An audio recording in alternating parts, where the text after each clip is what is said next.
네, 어제 이 시간에 미국 증시가 3대 지수가 다 하락했는데도 국내 증시가 코스피 코스닥 다 올랐죠. 바로 이 지수가 도움이 됐을 겁니다. 어제 저희 개편 처음 날부터 함께 했는데요. MSCI 한국 지수와 또 코루, 그다음에 미국 증시에 상장된 한국 ETF 자 관련해서 지금도 실시간으로 전해드립니다. 특히 코루가 7.62%, 즉 급등세 보이고요. 야간 선물도 1%의 상승. 뉴욕 증시가 오늘 좋았기 때문에 더 반영이 급등으로 되고 있는 것 같습니다. AWI 미국 증시에 상장된 한국 ETF의 상황도 좋습니다. 오늘 한국 증시 전략 잘 세우시길 바랄게요. 자, 글로벌 전략가들 함께하겠습니다. 렉스 파이낸셜 아시아 사업 오기석 대표 만나보도록 하겠습니다. 대표님 안녕하십니까? 네, 안녕하세요. 오기석입니다.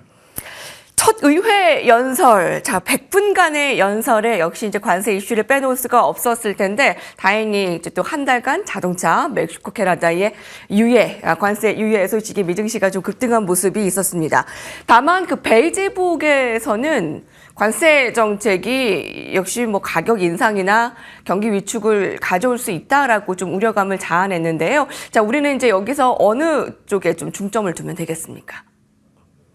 네, 저는 이번 이제 트럼프 대통령의 새로운 이제 추가 발표 관련해서, 그 투자자들이 주의해서 봐야 되는 것 중 하나, 결국은 어떻게 보면 지금 이제 그 사실 초반에는 이제 캐나다, 멕시코에 25% 관세를 부과하겠다.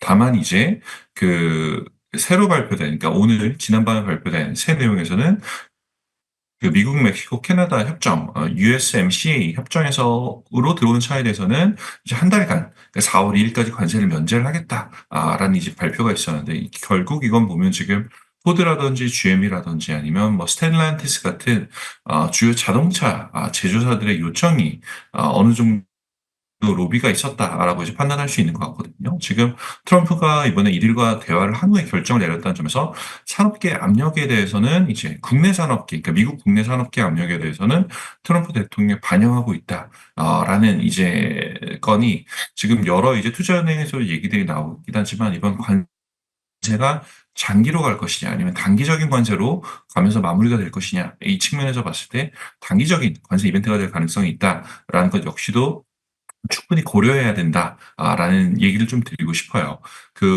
여러 가지 지금 투자은행에서 나오는 분석 중에 하나는 이번 이벤트가 단기적인 관세 부과 이벤트로 남게 될 경우에는 시장이 한 4, 5% 정도만 단기적으로 하락하고 다시 상승할 것이다라는 이런 얘기들이 있기 때문에 투자자분들이 현재 미국 시장의 변동성 상승에 대해서 너무 많은 공포감은 좀 가지지 않으셨으면 좋겠다라는 생각이 우선 들고요.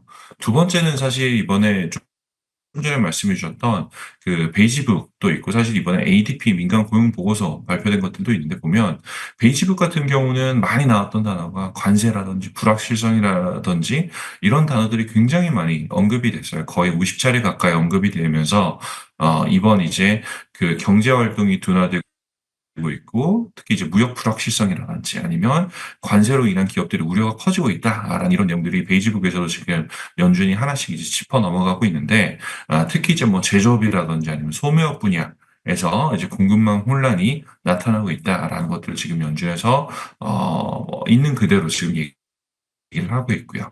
이 부분 같은 경우는 뭐 연준은 사실 정치적인 의도를 가지고 이런 걸 얘기했다라기보다는 현재 지금 시장에서 일어나고 있는 일각에서는 뭐 트럼프 세션이라고 해서 트럼프발 리세션이 올 수도 있다라는 그런 부분에 대해서 지금 논의가 되고 있는데 그 부분은 그냥 여과 없이 지금 잘 보여주고 있는 그런 리포트가 아닌가 싶습니다. 다만 시장 같은 경우가 어제 밤에 이번 밤에도 상승했던 것처럼 너무 시장에 과도한 공포 구간은 조금은 좀 넘어가는 게 아닌가라는 그런 생각을 개인적으로 하고 있습니다.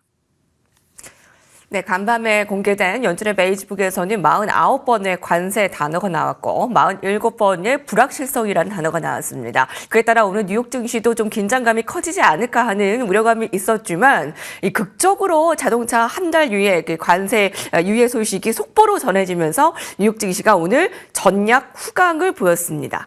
하루 만에 상승한 것을 가지고 안심할 수는 없겠죠. 자, 특히 뉴욕 증시 대비해서 M7의 종목이 조금 더 과도하게 빠지는 것이 아니냐에 대한 질문을 드리고 싶은데요.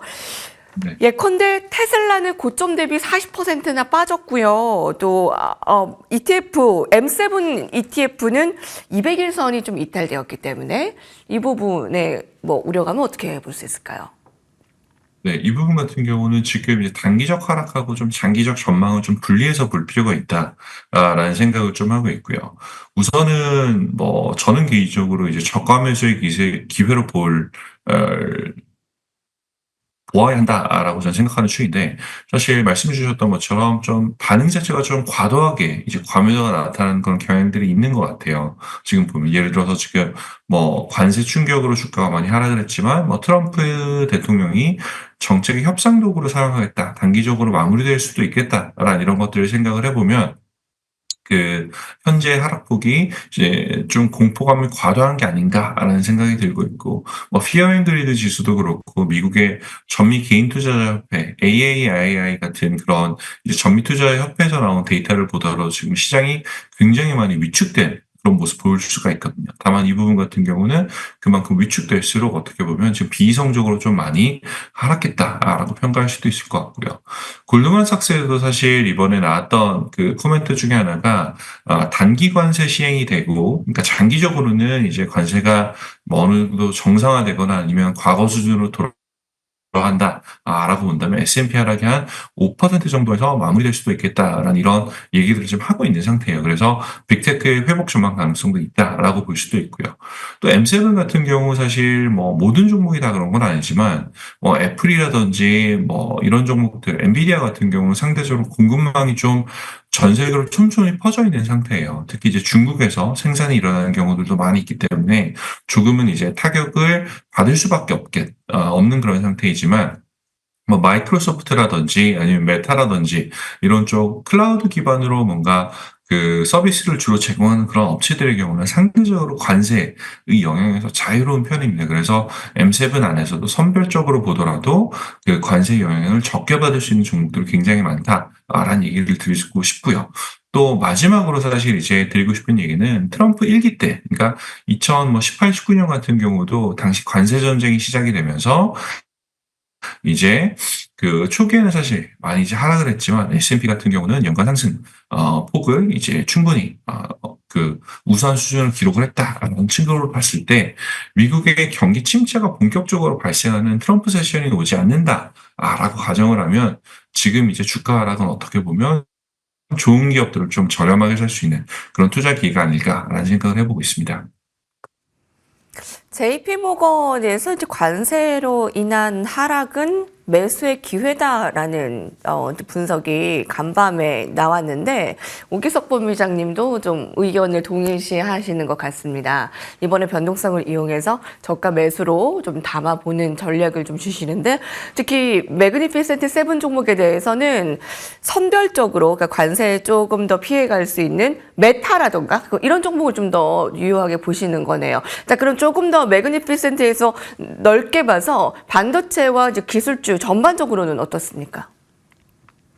기술주 반도체 중에서 사실 국내에서도 제일 많이 투자하시는 ETF 중에 하나가 뭐 반액에서 나온 이제 세미컨덕터 ETF를 많이 하시거든요. 근데 반액 같은 경우는 지금 트럼프 대통령 취임 이후에 한 14% 가까이 하락을 했어요. 그렇기 때문에 이제 뭐 관세 정책이라든지 아니면 불확실성이 직접적인 이제 타격을 제일 먼저 받았던 그런 그 투자 ETF라고 지금 사실 볼 수가 있을 것 같고요. 앞에서도 말씀드렸던 것처럼 사실 이제 여러 가지 공급망 증가라든지 아니면 관세로 인한 불확실성이 타격이 제일 큰 이제 이슈가 되고 있는 것은 사실입니다.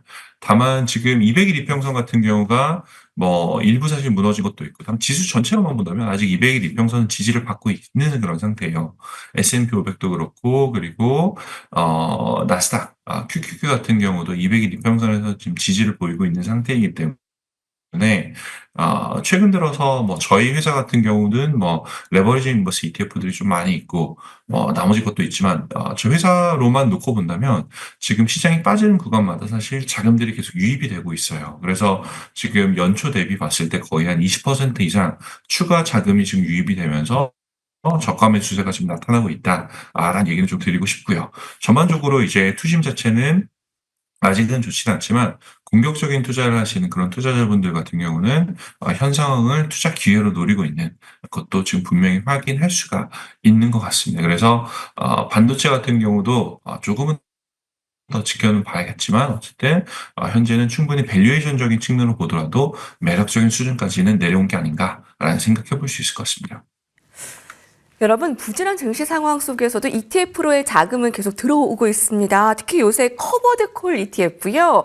콜옵션을 매도하는 것과 동시에 기초 자산을 매입하는 행위, 그런 전략, 커버드 콜에 대한 인기가 더 높아지고 있다는데 긍정적으로 바라보는 ETF가 있으실까요? 네, 저는 사실 현재 시장에서 가장 좋은 투자자들이 효용을 느낄 수 있는 ETF가 커버드 콜 ETF들이라고 생각하고 있어요. 이 구조상 사실 상승장엔 좀 못 돌아가고 하락장이나 아니면 횡보장에서 훨씬 더 성과가 좋은 그런 전략들인데 지금 뭐 미국 같은 경우는 2022년부터 좀 본격적으로 커버드 콜 전략에 관심이 많아서 현재 시점 2025년 2월 말 기준으로 한 원화 기준으로 150조 원까지 지금 상당히 성장을 하고 있고 성장하는 속도 역시도 보면 시장과 상관없이 그냥 일직선으로 좀 증가하고 있거든요. 그만큼 지금 인컴에 대한 이제 그 수요가 많이 늘어나고 있다라는 걸 볼 수가 있는데 미국에서는 뭐 자산관리사들 그리고 한국에서는 개인 투자자들 좀 많이 사용하는 걸로 알고 있고요.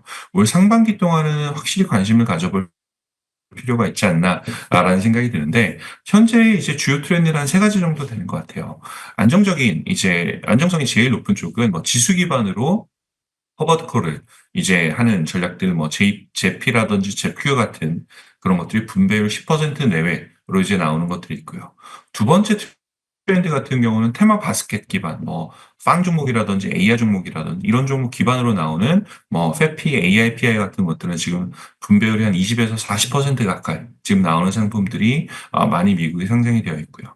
개별 종목 기반 같은 경우는 뭐 엔비디아, 테슬라 같은 경우는 종목에 따라 뭐 분배율이 50% 이상 가는 경우도 있지만 개별 종목의 주가 자체에 사실 굉장히 영향을 크게 받을 수 있어서 이런 부분을 좀 주의하시면서 본인의 투자 성향에 맞는 그런 종목들을 한번 투자 찾아보시면 좋지 않을까라는 생각이 듭니다.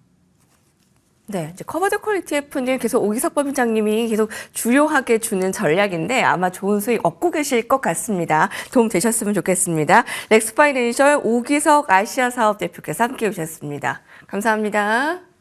감사합니다. 네, 오늘 뉴욕 증시의 급반등 소식 전량 후강이 오히려 더 반가웠고요. 자, 그와 관련한 업종 종목 전략 국내에서는 더 승리하시길 바라겠습니다. 성공 투자를 기원합니다. 고맙습니다.